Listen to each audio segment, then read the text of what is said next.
Oi gente, tudo bem com vocês? Meu nome é Monique, bem-vindos ao meu canal. E antes de mais nada, já deixa aquele joinha, se inscreve no canal, não custa nada, não é mesmo? E bora pro vídeo de hoje.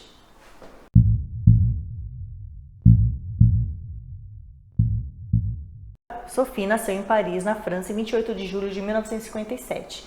Ela era vista como uma pessoa com uma personalidade muito marcante, ela era muito simples, gostava de ficar sozinha, era vista como uma pessoa romântica. Ela era produtora de documentários, tinha um filho chamado Pierre, que na época ele tinha 15 anos de idade, ela era divorciada. E os dois moravam sozinhos na França. Um tempo depois, ela acaba conhecendo Daniel Toscan du Plantier, que era um produtor de cinema muito famoso. Daniel era diretor do maior estúdio francês e era sempre visto na televisão. Um tempo depois, Daniel e Sophie acabam se casando, só que ela vivia uma vida completamente diferente do que ela pregava. Era muito glamour, uma coisa que ela não gostava, sendo que o Daniel vivia no mundo do cinema. Então ele recebia a gente em casa sempre tinha festas e ela não gostava disso. Então, para fugir disso, como uma válvula de escape, ela decide comprar uma casa na Irlanda, em West Cork. É uma cidade que ela já conhecia, ela sempre ia para lá, porém ela não tinha uma casa. Então ela decide ir até lá com uma prima para pesquisar as casas que estavam disponíveis e daí ela escolhe uma totalmente longe do centro, do vilarejo central, porque era uma cidade rural. Para chegar eram estradas de terra, não tinha iluminação, a vizinhança era muito pequena, tinha uma casa uma distante da outra. A casa dela não tinha energia elétrica, ficava perto das montanhas, era perto do mar também, então eram coisas que ela gostava, coisas simples.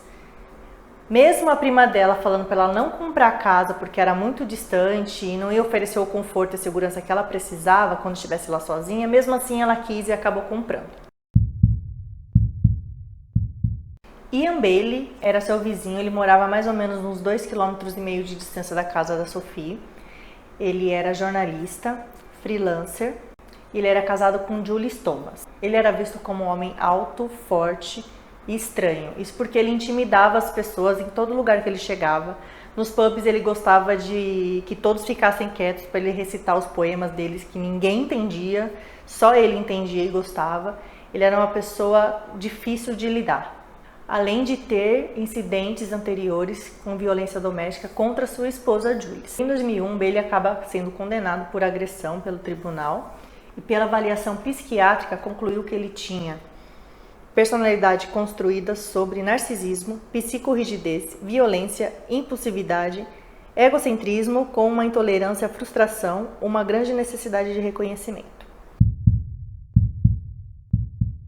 Em 23 de dezembro de 1996, 2 dias antes do Natal, uma vizinha, por volta das 10 horas da manhã, encontra um corpo próximo à casa da Sophie. Ela logo de início não reconheceu porque ela estava com o rosto todo machucado, tinha alguns arranhões no braço e logo ela chamou a polícia. Como a polícia vinha da Irlanda, eles demoraram cerca de 3 a 4 horas para chegar ao local do crime. Então, nisso já se passaram muitas horas, alguns vestígios e algumas provas poderiam não estar mais lá. Porém, quando eles chegaram lá, eles notaram que as chaves da casa da Sophie estava do lado de dentro. A casa estava em perfeita ordem, não tinha sinais de arrombamento. Então, eles concluíram que alguém foi até lá e induziu ela a sair da casa. Nisso, a porta fechou, porque ela estava de pijama, então era à noite que isso aconteceu, do dia 22, provavelmente. E nisso foi arrastando ela até os arbustos, onde tinha muitos espinhos e ela estava toda arranhada. Notaram muito sangue em uma pedra que foi usada para matar ela. Então, essas foram as primeiras conclusões. Em seguida, logo começaram as investigações, entrevistaram mais ou menos 1.000 pessoas. Nisso já caiu para 54, que logo caiu para 10 pessoas. Todas foram interrogadas. Dia 26 de dezembro de 1996, a família de Sophie sai da França e vai até a Irlanda para fazer o reconhecimento do corpo. Os pais não conseguiram nem reconhecer pelo tamanho da lesão que ela tinha recebido. O que foi estranho foi que o marido dela, o Daniel du Plantier, não compareceu ao reconhecimento e praticamente não participou das investigações. que colocou ele como o principal suspeito. Foram levantadas questões até mesmo de que Daniel teria contratado um assassino de aluguel para matar Sophie. Porém, isso logo foi descartado porque para chegar na casa dela era muito complicado. Nem os policiais chegaram rápido, nem os próprios moradores conseguiam chegar tão rápido, não era uma casa fácil de achar. E se fosse um assassino de aluguel, ele não usaria os meios que foram usados, né, para matar ela. Ele talvez usaria uma arma, alguma coisa. Então também não faria sentido, então logo foi descartada essa hipótese. Em 11 de janeiro de 1957 houve um avanço no caso. Isso porque a Garda, que é a Força Policial Nacional Civil da Irlanda, receberam uma ligação anônima por uma pessoa identificada como Fiona.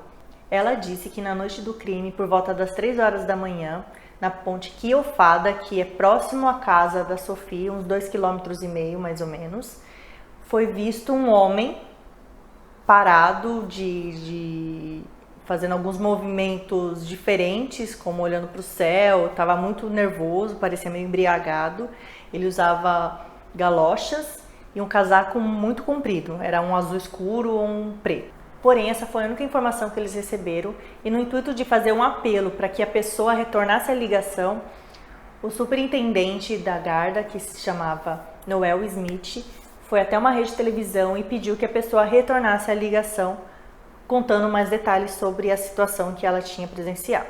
Então, no dia seguinte, Fiona liga novamente para a Garda. Nisso, eles já estavam preparados e eles conseguiram identificar a pessoa, da onde que ela era e o nome. Ela chamava Marie Farrell. Então, ela contou novamente o que ela havia visto e então ela entrou como a principal testemunha do caso. No final de janeiro, um pouco mais de um mês da morte de Sophie, Marie estava no mercado, em School, e ela viu um homem que logo a assustou e chamou a atenção. E ela falou, foi ele que eu vi na ponte Keofada. Então, ela viu os policiais na rua e foi até eles contar o que ela tinha visto. E eles falaram que o nome dele era Ian Bailey. Então, se inicia uma investigação em Ian Bailey. Bailey, por informação de algumas testemunhas, havia dito que uma mulher francesa havia sido assassinada e que ele tinha as fotos do crime, que se alguém quisesse ver, comprar. Só que isso ele ofereceu às 11 horas da manhã do dia 23, sendo que ela havia sido descoberta às 10 horas da manhã do mesmo dia. Então foi muito estranho, porque como é que ninguém sabia do assassinato e ele já tinha foto? Bailey também tinha umas marcas no braço e no antebraço, tinha um arranhão na testa. Então isso também colocou ele como um suspeito da cena do crime devido àquelas escoriações que a Sophie também teve nos braços devido aos espinhos e à vegetação do local. Mas ele atribuiu isso ao corte de uma árvore de Natal que ele fez. Então ele não tinha relação nenhuma com o que tinha acontecido, era apenas uma coincidência. Mas as pessoas que tinham visto ele no dia 22 disseram que não terem notado nenhum arranhão, nenhum machucado na testa até aquele outro dia. Dia 10 de fevereiro de 1997, Bailey foi levado preso e interrogado. Ele foi questionado onde ele estava na noite do crime, o que ele estava fazendo, com quem ele estava. Ele disse que foi para casa, que ele não saiu, que era entre 10 horas da noite, ele já tinha ido dormir. Algumas horas depois, Julie também foi levada presa e deu seu testemunho separada do Bailey. Ela disse que em um determinado momento da noite ela se virou e não viu o Bailey na cama, e que só voltou a vê-lo 9 horas da manhã, quando ele foi levar café da manhã para ela, só que ele havia um corte na testa que antes não estava lá. Bailey, após esse depoimento da Julie, ele mudou o depoimento dele e disse que pode ser que ele tenha saído mesmo, que ele tinha ido ao estúdio dele, que fica ali do lado da casa, e que ele foi fazer algumas anotações, fazer alguns poemas, escrever, só que não fica exatamente do lado da casa, fica a mais de 200 metros de distância. Então ele havia mentido no primeiro depoimento e mais tarde os dois foram soltos porque a polícia afirmava não ter provas suficientes e nem confissão de nenhum dos dois. Enquanto Julie e Bailey davam seus testemunhos na delegacia, a Garda foi até a casa deles para ver se encontrava alguma prova, porém eles não encontraram nada. Eles só encontraram, na verdade, no ateliê dele, que tinha um resto de fogueira no fundo da casa, que eles começaram a mexer e viram que poderia ter roupas, galocha e chapéu queimados. Isso ele disse que ele tinha feito realmente depois do Natal e que não tinha nenhuma relação com o que eles estavam procurando. Porém, é uma testemunha que disse que viu a fogueira no dia 26 de dezembro, 4 dias depois do assassinato de Sophie, e ela imaginou que poderia ser alguém querendo queimar as provas, porém nada foi constatado e ficou por isso mesmo. Por relato de muitas testemunhas, disseram que Bailey havia confessado para elas de que ele havia cometido o assassinato.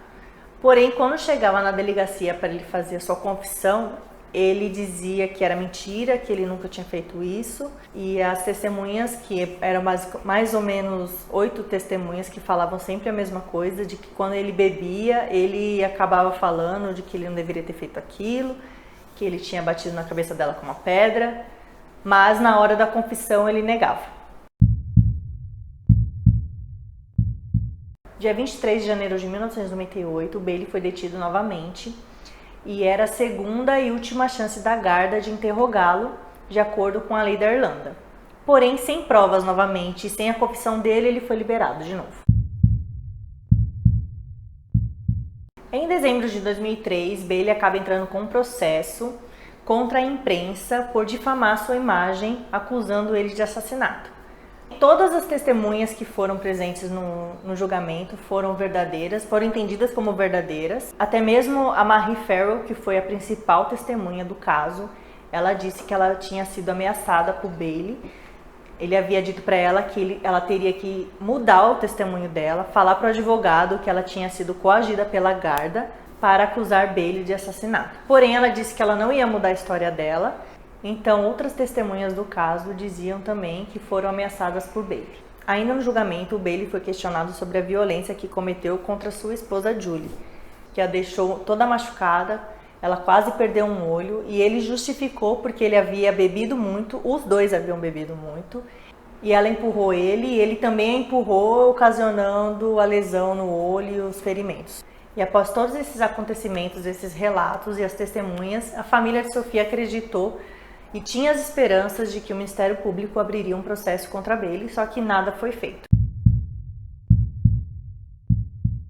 Então, em setembro de 2007, a família criou uma associação chamada Associação pela Verdade sobre a Morte de Sophie Toscano Plantier, que era basicamente a briga jurídica pela verdade e pela justiça por Sophie.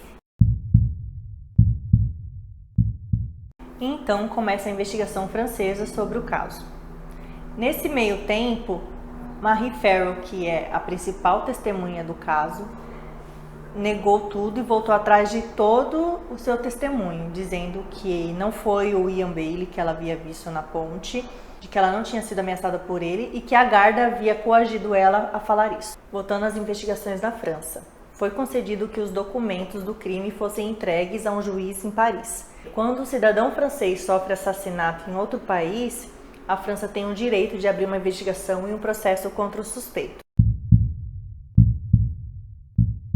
Em novembro de 2014, Ian entra novamente com um novo processo, agora contra o Estado, alegando que ele foi erroneamente apontado como suspeito do crime. O seu principal álibi na época foi a Marie Farrell, que de início era testemunha a favor da Sophie e agora é testemunha a favor dele. Porém, todo o testemunho que ela deu em julgamento não foi levado a sério, porque haviam muitas mentiras. Então, o que foi considerado foi o primeiro testemunho dela que ela deu lá no início do caso. Então, novamente, o Ian perdeu o processo. Em maio de 2019, 22 anos após a morte de Sophie, a França chegou à conclusão de que faria o julgamento do Ian à revelia, ou seja, ele não precisaria estar presente no julgamento. Então, após o julgamento, ele foi condenado a 25 anos de prisão. Os próximos passos seria que a Irlanda concordasse em extraditar o Ian para a França para que ele pudesse cumprir a sua pena. Em outubro de 2020, 24 anos depois do crime, o Superior Tribunal da Irlanda decidiu não extraditar o Ian e ele não poderia ir para a França cumprir a sua pena de 25 anos. Bom, uma análise total desse caso é que a lei é muito branda. Então, assim, ele tinha todos os indícios de que ele estava no local, de que ele é o principal suspeito, de que há muitas testemunhas, que ele é o corte na testa, os arranhões nos braços, as coisas que ele falava, ele não estava em casa no dia, ele estava no local, ele tirou foto, ele ofereceu as fotos, ou seja, ele tinha todos os atributos para se tornar o principal suspeito, só que a Irlanda não viu desse jeito. A França o condenou e aí ele está solto até hoje. Ele está vivendo lá em West Cork, na Irlanda, do mesmo jeito. Acredito que não tão bom quanto antes, porque ele, querendo ou não, ele é visto por todos como um potencial assassino, sem as provas devidas pela Irlanda, porém, todos os outros indícios provam o contrário. Ele ainda vive lá, ainda o processo rola, a família ainda tem a esperança de que ele vai cumprir a sua pena, só que até agora nada foi feito. E aí, gostaram do caso? Espero que vocês tenham curtido. Se vocês quiserem ver também, está disponível no Netflix, é um documentário muito legal. E é isso aí, deixe sua opinião. Se você gostou desse vídeo, dá um joinha, se inscreve no canal e até o próximo vídeo. Tchau, tchau!